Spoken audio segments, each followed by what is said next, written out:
À l'occasion de ce mois de mars vert dédié à la sensibilisation et au dépistage des maladies rénales, je vais vous entretenir sur un type d'insuffisance rénale que l'on découvre au cours du paludisme. Alors, je suis Dr Aseke Fréjus, assistant chef des cliniques, actuellement en poste au service du CHU de Cocody.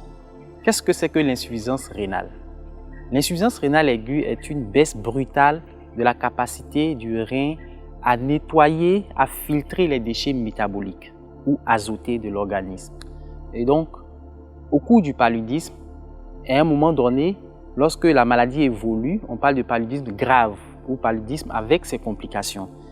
Donc, cette affection est un fléau mondial dévastateur parce qu'il cause plus de 2 millions de décès par an. Et plus de 90% de ces décès sont en rapport avec l'Afrique subsaharienne. Et plus de la moitié de ces décès sont en rapport avec l'enfant de moins de 5 ans. Et donc, ces décès, en fait, sont dus au paludisme compliqué. Compliqué, c'est-à-dire un paludisme grave. Donc, dans cette évolution, on peut avoir une insuffisance rénale qui fait aussi la gravité et qui alourdit le pronostic vital du patient. Et donc, cette insuffisance rénale va naître du fait que, en plus du traitement médical que le patient prend, il associe parfois un traitement traditionnel. Et des études ont montré que parmi ces médicaments, on a retrouvé des anti-inflammatoires, des antibiotiques qui ne s'associent pas forcément avec la luméfantrine et qui à la longue deviennent délétères pour l'organisme.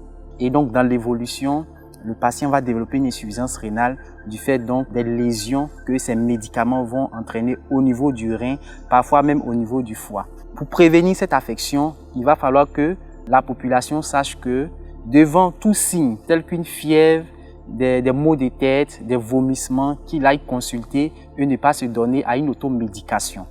Et à l'issue de cette consultation, le médecin fera des bilans et leur fera une prescription médicale qu'il va falloir respecter absolument.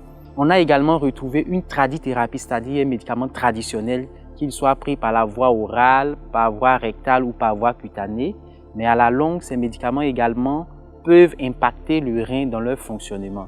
Donc tout ceci avec les médicaments modernes va entraîner une insuffisance rénale aux patients ayant un paludisme. Et donc concernant le paludisme, nous dirons donc à la population les mêmes mesures physiques que le programme national de lutte contre le paludisme ne cesse de nous répéter. C'est de dormir sous des moustiquaires imprégnés d'insecticides à longue durée d'action, de protéger les portes et fenêtres dans nos maisons, de détruire les gîtes et laver du quartier, les pneus usés, il faut s'en débarrasser parce que tout ceci est site de reproduction des moustiques qui sont le vecteur de transmission du paludisme. Donc, il est formellement conseillé, en cas de signes, en cas de mal-être, de consulter un professionnel de santé, de sorte à ce qu'un diagnostic clair soit posé et des médicaments adéquats également soient donnés à ce patient.